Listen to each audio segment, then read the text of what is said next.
Hello दोस्तों, स्वागत है आपका कविशा टेक सॉल्यूशंस में।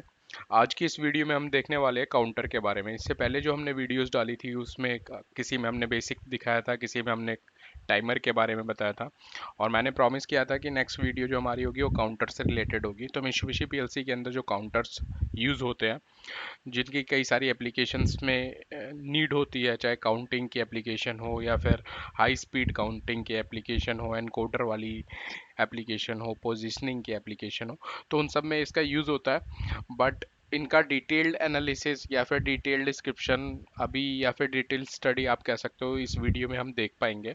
तो फ्रेंड्स, कंटिन्यू करते हैं इस वीडियो को। सबसे पहले हम चलते हैं अपने कंटेंट के ऊपर। तो जो हमारा कंटेंट है उसमें सबसे पहले हमारा ऑब्जेक्टिव हम डिस्प्ले करने वाले हैं। अपना ऑब्जेक्टिव जो भी इसका है वो दिखाएंगे, इंट्रोडक्शन दिखाएंगे, अवेलेबिलिटी ऑफ काउंटर दिखाएंगे, टाइप ऑफ काउंटर दिखाएंगे, काउंटर इंस्ट्रक्शन दिखाएंगे, एग्जांपल्स दिखाएंगे। साथ ही साथ मैं कोशिश करूंगा फ्रेंड्स, जी एक्स वर्क्स 2 या फिर जी एक्स डेवलपर, कोई सा भी सॉफ्टवेयर जो कि मित्सुबिशी पीएलसी को प्रोग्राम करने के काम आता है, उसको ओपन करके इनके एग्जाम्पल्स भी आपको दिखा पाऊँ। तो सबसे पहले हम चलते हैं ऑब्जेक्टिव के ऊपर।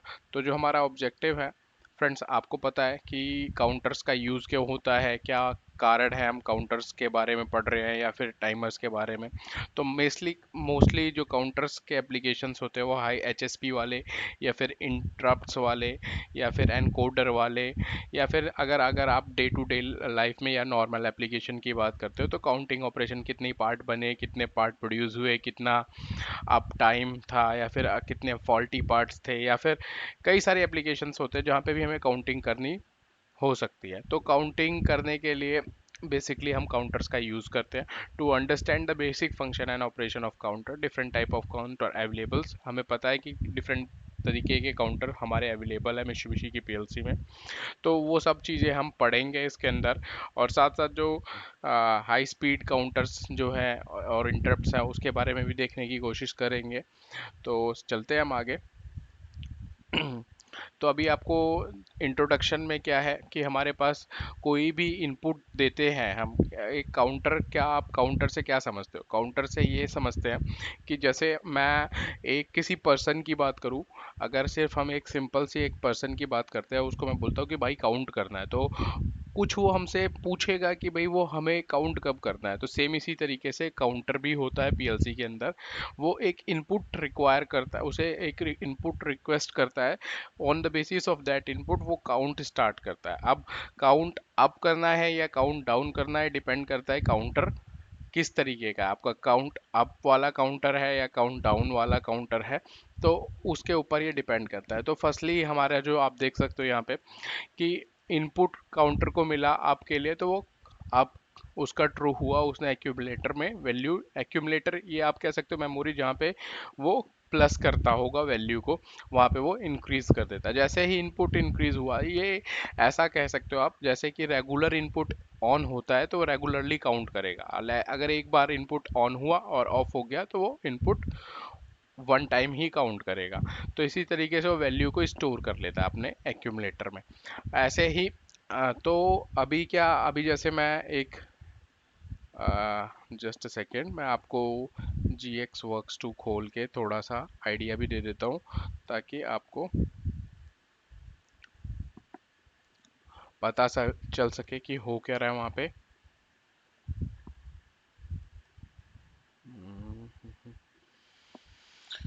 Okay, it is opening right now. Yes, it's there. तो अभी हम देखने वाले हैं कि काउंटर कैसे अप होता है, काउंटर कैसे डाउन होता है। फ्रेंड्स, अगर ये वीडियो थोड़ा सा लेंदी हो जाए तो प्लीज़ स्पीड बढ़ा लेना, बट देखना ये वीडियो डिटेल्ड वीडियो है तो इससे आपको थोड़ा सा देखने को मिलेगा। ये सॉफ्टवेयर जैसा कि आप सब फैमिलियर होंगे, हम एक कोई प्रोजेक्ट बनाते हैं, न्यू प्रोजेक्ट करके हमने एफ एक्स में बनाना है, हम F X C P U को सिलेक्ट कर लेते हैं, P L C three G रहने देते हैं। अभी हमारे पास क्या काउंटर, क्यों हमें काउंटर को इनपुट देना है, तो सिमुलेटर आप भी ये सॉफ्टवेयर इंस्टॉल कर सकते हो। अगर आपने हमारी पहले वीडियोस देखी हुई है तो वो देख के ये सॉफ्टवेयर इंस्टॉल करिए। इंस्टॉल करके आप इसको यूज़ करना चालू करिए, सो दैट आप लॉजिक भी बनाना चाह कर स्टार्ट कर पाएंगे। और इसमें आप सिमुलेटर को यूज़ करिए। जैसे कि मैं एग्जांपल देता हूँ कि मैंने अभी मैंने क्या किया, एक्स वन को यूज़ किया, सॉरी, एक्स वन को यूज़ किया, ठीक है। और इसी के बेसिस पे मैंने काउंटर सी1 स्टार्ट किया के 10 तक, ओके। या फिर मैं इसको वैल्यू दे देता हूँ डेटा रजिस्टर की, दे 1000, ओके। अभी ये स्टार्ट हो गया, मैं इसको कंपाइल कर लेता हूँ सॉफ्टवेयर को, ओके। और मैं एक बार सिमुलेटर ऑन कर देता हूँ ताकि हम ये को लॉजिक में लोड कर पाए। अभी ये प्रोग्राम हमारा लोड हो गया लॉजिक के अंदर, सीपीयू के अंदर। तो अभी आप देख सकते हो हम मॉनिटर कर पा रहे हैं। जैसे ही मैं इसको इनपुट दूंगा, यहाँ पे काउंटर की कोई वैल्यू नहीं बढ़ रही, कोई भी वैल्यू नहीं बढ़ रही, बिकॉज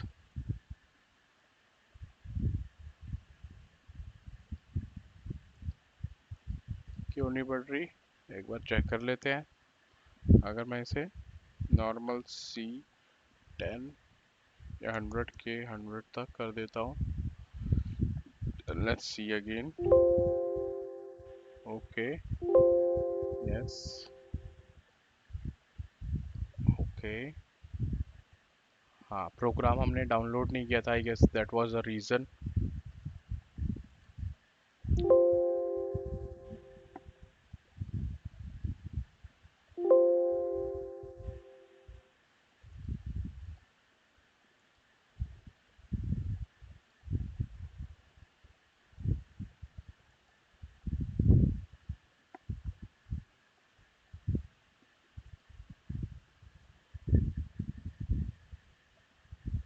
नहीं बढ़ रही, तो हम क्या करते हैं, एक बार फिर से लोड करते हैं, बस C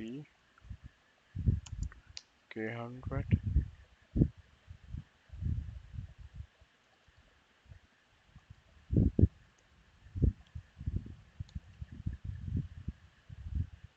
ओके। कंपाइल कर दिया मैंने और फिर से लोड कर दिया। तो अभी ये जो इंस्ट्रक्शन कह रही है, इस इंस्ट्रक्शन का मीनिंग ये है कि जब भी हमारा x1 इनपुट ऑन होगा तो हमारा काउंटर स्टार्ट होगा, और वो कब तक स्टार्ट रहेगा, मतलब कब तक वो काउंट करेगा, कितना मैक्सिमम वो काउंट कर सकता है, के 1000, ओके। और प्रीवियस टाइम पे वो चल क्यों नहीं रहा था, अभी हम वो भी देखेंगे क्यों नहीं चल रहा था। पहले आप इसको समझो, और अब ये काउंट करना चालू कर देगा, देखो। तो ये अभी चालू कर दिया इसने काउंट, ऐसे ही आप देख सकते हो, जब जितनी बार वो इंक्रीज हो रहा है उतनी बार वो काउंट कर रहा है। तो अभी रेदर देन कंटिन्यूअस काउंटिंग, वो रेगुलर उसकी पल्स को काउंट कर रहा है कि जितनी बार वो ऑन हो रहा है उतनी बार वो काउंट कर रहा है, जितनी बार वो ऑफ कर रहा है तो वो काउंट नहीं कर रहा है। तो जितनी भी बार वो ऑन होगा उसी टाइम वो काउंटर को कुछ वैल्यू देगा, और एक्यूमुलेटर में वो नेक्स्ट वैल्यू ऐड कर देगा। सपोज करिए कि अभी 7 है, नेक्स्ट टाइम अगर मैं ऑफ करके इसे दोबारा से ऑन करता हूँ तो जाके वो 8 कर देगा, 7 के ऊपर ओवरराइट कर देगा 1 का। तो इस तरीके से वो काउंट करता जाएगा। और एज्यूम करिए कि अगर मैं इसकी वैल्यू चेंज कर देता हूँ, अगर मैं वैल्यू चेंज करता हूँ कि 99, 95 कर देता हूँ, ओके। अभी इसने ऐसा हो गया कि इसने 995 काउंट कर लिए, ओके। और मैं थोड़ा सा और कोड लिख देता हूँ, LDC 100, ओके, ओके। उसके लिए हमें शायद आई गेस इसमें जाना पड़ेगा, बट फिर हम काउंट को लूज कर देंगे। बट लेट्स सी, अगर वो काउंटर अपना रिटेंटिव है तो लूज नहीं करेगा। तो 7y0, ओके।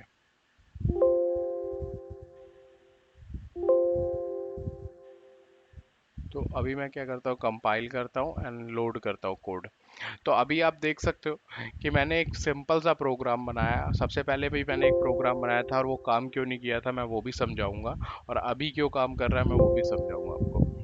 तो अभी आप देख सकते हो मैंने मित्सुबिशी पीएलसी के अंदर एक सिंपल सा प्रोग्राम बनाया जो कि हमने लॉजिक सिमुलेटर के अंदर डाल दिया। और अभी आप देख सकते हो रिटेंटिव टाइमर था, that's the reason because of which इसने होल्ड कर ली वैल्यू अपनी।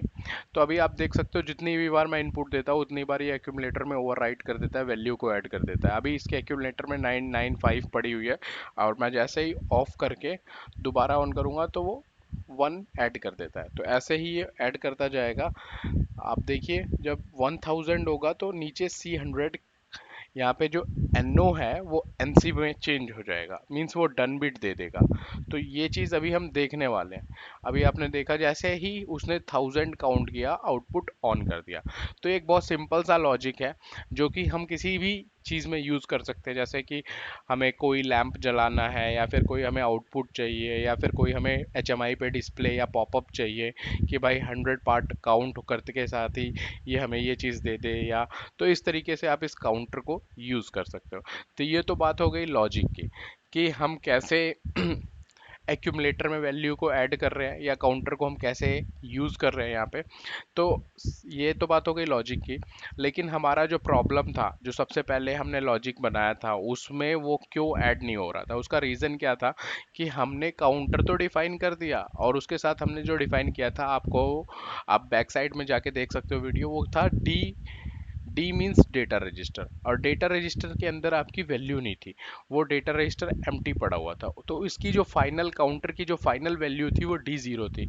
तो वो काउंटर एज्यूम कर रहा था कि मेरी जो वैल्यू है वो ज़ीरो ही है, दैट इज़ द रीज़न वो अपनी डन बिट मान के ही चल रहा था कि भाई उसको कोई वैल्यू मूव नहीं हो रही थी। तो इस वजह से वो ऐसा कर रहा था कि वो काउंट इंक्रीज नहीं कर रहा था। जैसा कि अभी हम एक और प्रोग्राम बना, मतलब एक और लेटर ऐड करते हैं जिसमें हम क्या किसी डेटा रजिस्टर को मूव करके एक वैल्यू असाइन कर देते हैं, move K10, okay, and that's move in D0 या फिर D10 में मूव कर दिया, ओके। अभी हम इसे नो करते बिकॉज सिमुलेशन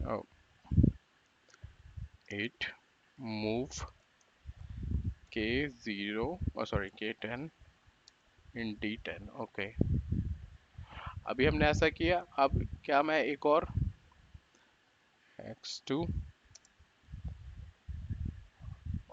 और इससे मैं काउंटर चलाता हूँ C10 या फिर C1, okay, and then use करता हूँ D10, okay, and then again C1 की NO या डन बिट को मैं यूज कर लूँगा अपना Y2 ऑन करने के, ओके। सो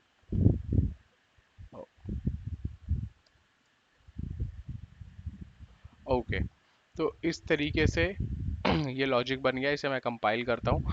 तो पहले क्या हो रहा था, इसके अंदर मैं देखता हूँ कि D10 के अंदर जो वैल्यू पड़ी हुई थी 0 पड़ी हुई थी, बट अभी बाय डिफ़ॉल्ट ये क्या मूव कर देगा 10, जैसे ही मेरी पीएलसी ऑन होगी ये 10 कर देगा और इस केस में ये काउंट करेगा।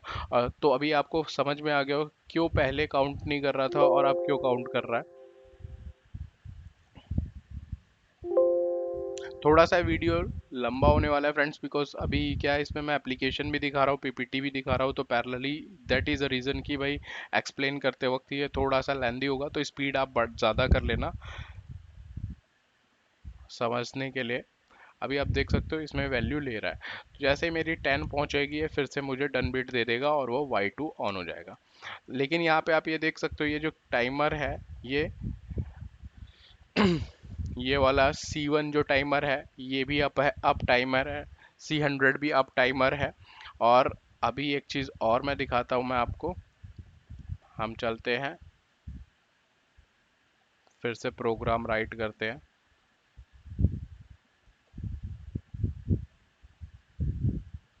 ओके,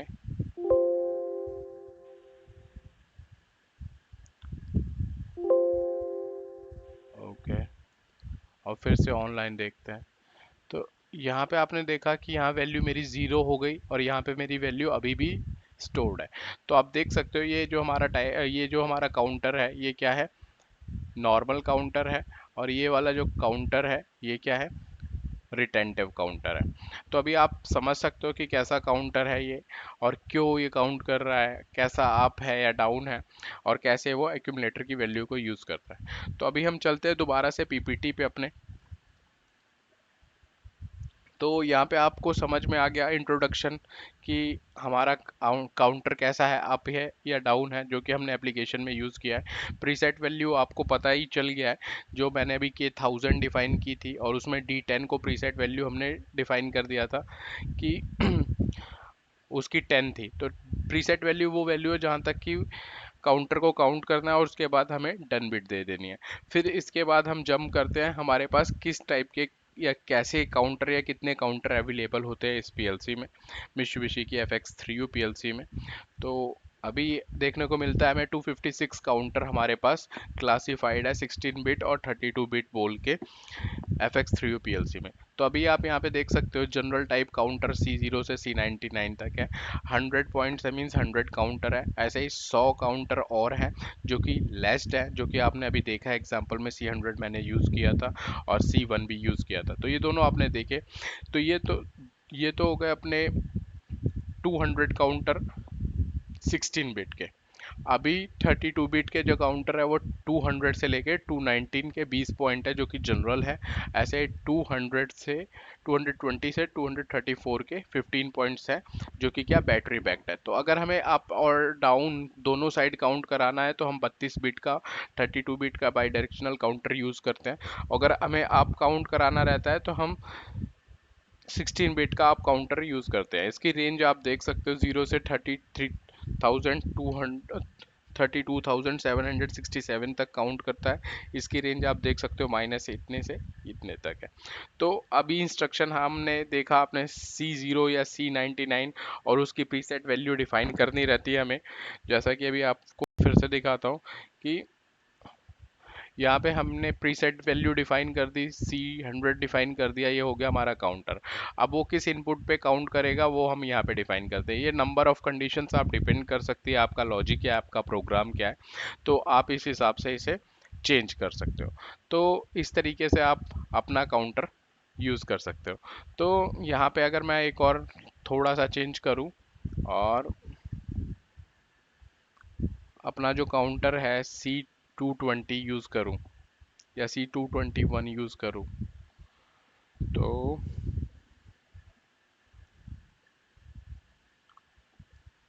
LD X3 C2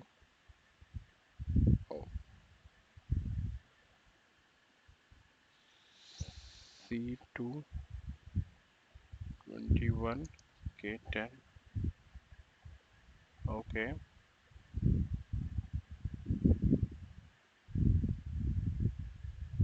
तो मैं इसमें पल्स यूज़ कर लेता हूँ।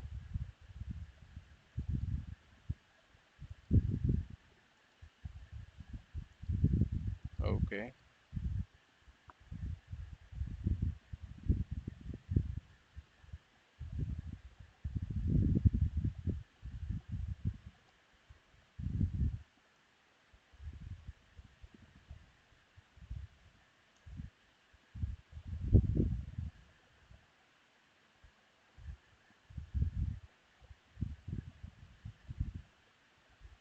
कंपाइल करता हूँ और लोड कर देता हूँ।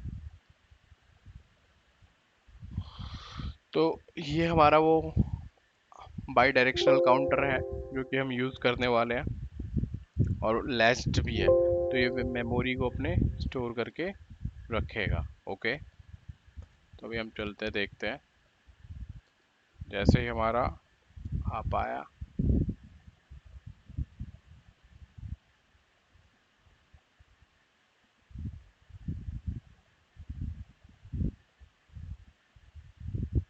ओके, दोबारा से डाउनलोड कर दूँ।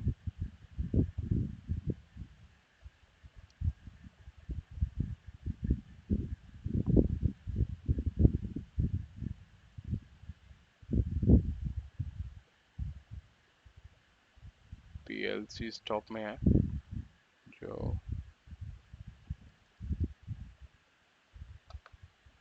यहाँ पे आप देख सकते हो डायग्नोसिस में क्या रीज़न है। यहाँ पे मेरे को कैसे पता चला पीएलसी स्टॉप में है, रन में नहीं है, बिकॉज यहाँ पे ये ब्लैक है। और ये रीज़न था। इस तरीके की प्रॉब्लम्स आप लोग को भी मिलेगी और हमें रेगुलरली मिलती भी है। तो अभी आप देख सकते हो। ओके, नाउ रन, और यहाँ पे भी रेड में आ गया। ओके, ऐसे ओके करता हूँ, क्लोज, और नाउ फिर से कई बार डाउनलोड करते वक्त वो हो जाती है। तो अभी आप ये देख सकते हो जितनी बार वो अप हो रहा है बढ़ रहा है। ओके, तो अगर मैं डाउन करना है तो मेरे को डाउन करने की फॉलिंग पल्स देनी रहेगी। हाँ,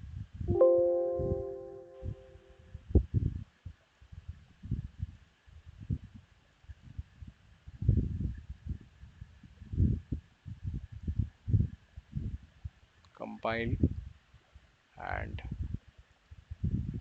लोड। ओके, तो फ्रेंड्स अगर आपको ये वीडियोस अच्छी लगती है तो प्लीज़ लाइक करो, शेयर करो, सब्सक्राइब करो, और कांटेक्ट भी करो। प्रोडक्ट चाहिए आप लोगों को एप्लीकेशन करने हैं तो उसके लिए भी आप हमें कांटेक्ट कर सकते हो। तो अभी हम देखते हैं फिर से। अभी ये, हाँ देखिए, रिटेंटिव था, इस वजह से इसने वैल्यू स्टोर कर रखी है। अभी आप यहाँ पे देख सकते हो ये रेगुलरली अप कर रहा है। तो मैनुअल के अंदर एक बिट होती है, अगर हमें इसे यूज़ करना है एज अ डाउन साइड तो हमें शायद वो बिट को ऑन करना रहता है। M8012 करके वो बिट होती है, जिसकी वजह से वो, yes, let's do that also. M1, M1, okay. ये सब अभी मैं दिखाऊंगा, पीपीटी में भी हो सकता है देखने को मिले हमें। और 7M8012, यस, यूजली काउंटर आपके लिए ही लोग यूज़ करते हैं, इस वजह से इसको सब लोग ऑफ करके ही चलते हैं। Okay,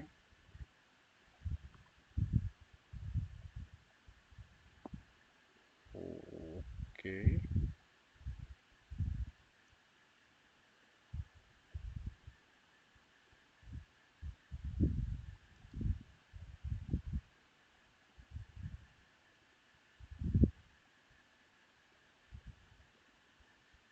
okay.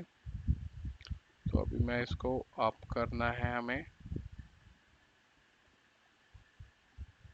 M 8200, M8000, okay. एक बार इसे यूज़ करके देखते हैं, compile again and then load, कि फिर ये आप करना चालू करता है नहीं। ओके, तो ये थोड़ा सा एक्सप्लेनेशन में वीडियो लंबे हो जाते हैं, बट यस, इससे आपको ज़रूर कुछ सीखने को मिलता होगा। Yes, right now it's up. हम इस मेमोरी को ऑन करते हैं, स्टिल। तो ये हमें देखना पड़ेगा। एक बार मैं 200 वाला सीरीज यूज़ करता हूँ, let's C. Okay, C200, okay.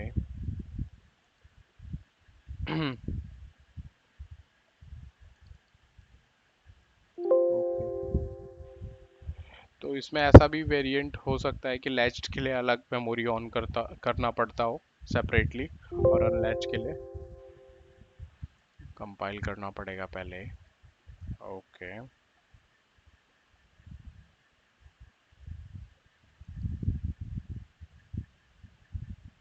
Load भी करना रहेगा।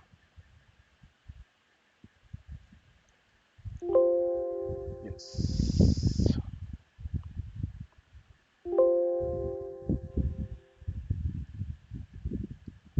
Okay, let's check. अभी आप हो रहा है। हम एक बार इसे ऑन कर देते हैं। अब देखो डाउन होगा, ये हुआ ना डाउन, तो अभी ये माइनस में भी जाएगा। तो इस तरीके से आप वो पर्टिकुलर मेमोरी को ऑन करके इसे अप एंड डाउन बना सकते हो। तो फ्रेंड्स, आपको ये समझ में आ गया होगा कि अभी हमें काउंटर कैसे यूज़ करने हैं और कैसे अप और डाउन बना सकते हो, क्या रेंज यूज़ होती है। तो ये काउंटर्स आप यूज़ कर सकते हो, बाई डायरेक्शनल साइड आप यूज़ कर सकते हो। मुझे मेमोरी का कैसे पता चलेगा, इस मेमोरी का कि ये मेमोरी कौन सी है, वो आपको मैनुअल में मिलेगी। वो जो मेमोरी है वो मैनुअल मिल जाएगी, जो भी पीएलसी आप यूज़ कर रहे हो। तो इस मेमोरी को पर्टिकुलरली आप सर्च करके इसे अप और डाउन बना सकते हो उस पर्टिकुलर ट्रांजिशन में। जैसे अगर मैं इसे ऑफ कर दूं तो ये नॉर्मल इसका बिहेवियर चालू हो जाएगा, फिर से ये आप काउंट करना चालू कर देगा। देखिए, तो आप इसको by directional depend upon situation बना सकते हो। तो अभी मैं क्या करता हूँ, यस, आगे चलते हैं हम। आगे हम देखते हैं टाइप ऑफ काउंटर, जो कि हमने ऑलरेडी यहाँ पे देख लिया है और सर्च करके काम भी कर लिया है। टाइप ऑफ काउंटर में आप देख सकते हो, आप काउंटिंग के लिए 16 बिट के हैं, 32 बिट के ये वाले हैं। के आपको पता है कि कांस्टेंट होता है, या डेटा रजिस्टर का आप प्रीसेट वैल्यू या सेट स्पेसिफिक वैल्यू दे सकते हो। करंट वैल्यू चेंज नहीं होती, काउंटिंग अप के बाद ही चेंज होगी। लैचिंग इसमें अवेलेबल होती है, इसमें भी लैचिंग अवेलेबल है। ठीक है। आर एस टी, हम काउंटर को रीसेट कर सकते हैं, उनकी वैल्यू को रीसेट करते हैं R S T command use करके। अगर मैं दिखाऊं आपको लॉजिक में, मैं आर एस टी यूज़ कर लूँ, अभी जैसे कि अभी आपको दिख रहा है यहाँ पे 1000 है, 1000 है। अब मेरे को रीसेट करना है इसको, तो मैं चलता हूँ। मैंने क्या किया, एक ओवर इंसर्ट किया, जैसे ही X2 ऑन होगा रीसेट कर दूंगा C100 को। ओके, तो इस तरीके से आप रीसेट कर सकते हो। तो वह इसी चीज़ की बात हो रही है वहाँ पे।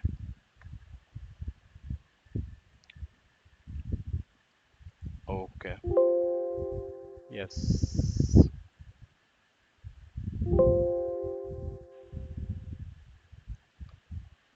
Okay, close. तो अभी आप देख सकते हो, जैसे ही मैं इसे करूँगा उसकी वैल्यू ज़ीरो हो जाएगी, हो गई रीसेट। तो इसी चीज़ की बात हो रही थी, यहाँ पे आप रीसेट कर सकते हो।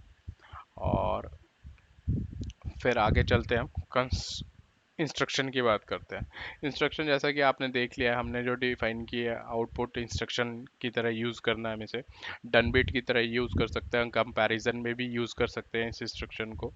तो आपको समझ में आ रहा है यहाँ पे जो हमारा लॉजिक है, हमने इसको आउटपुट कॉइल की तरह यूज़ किया है, डन बिट एनो कॉन्टैक्ट की तरह भी यूज़ कर सकते हैं। और इसी में मैं एक इंस्ट्रक्शन और लिख सकता हूँ, अगर मेरे को कंपेयर करना है कि भाई मेरे C100 के काउंट C10 के साथ हो, ये भी कंडीशन मुझे ऐड करनी हो,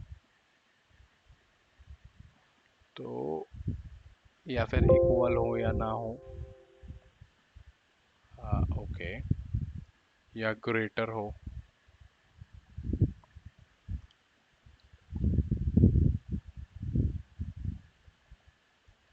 ओके, तो इस तरीके से आप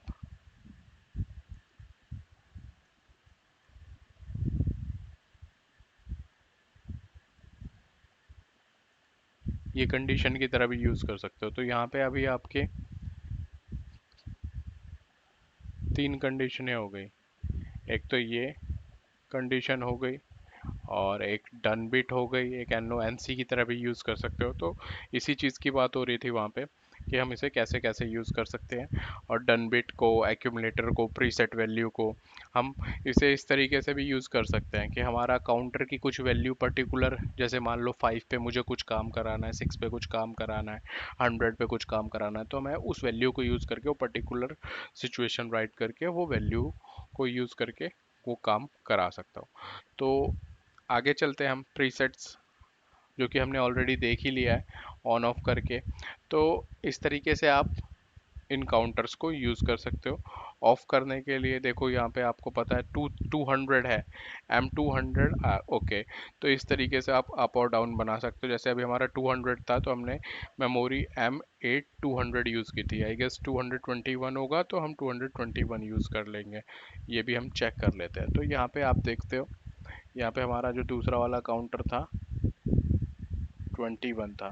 तो अगर मैं यहाँ पे 21 यूज़ कर लूँगा तो आई गेस वो भी इससे आप हो जाएगा। Let's do edit. Okay,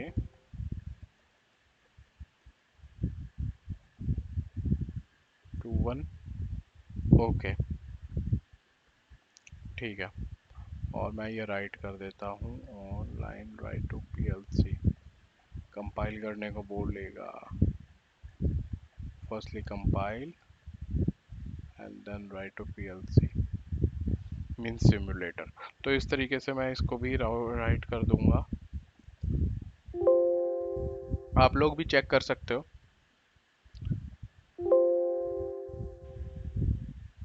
okay, तो अभी चलते हैं। मैं ऑन कर देता हूँ।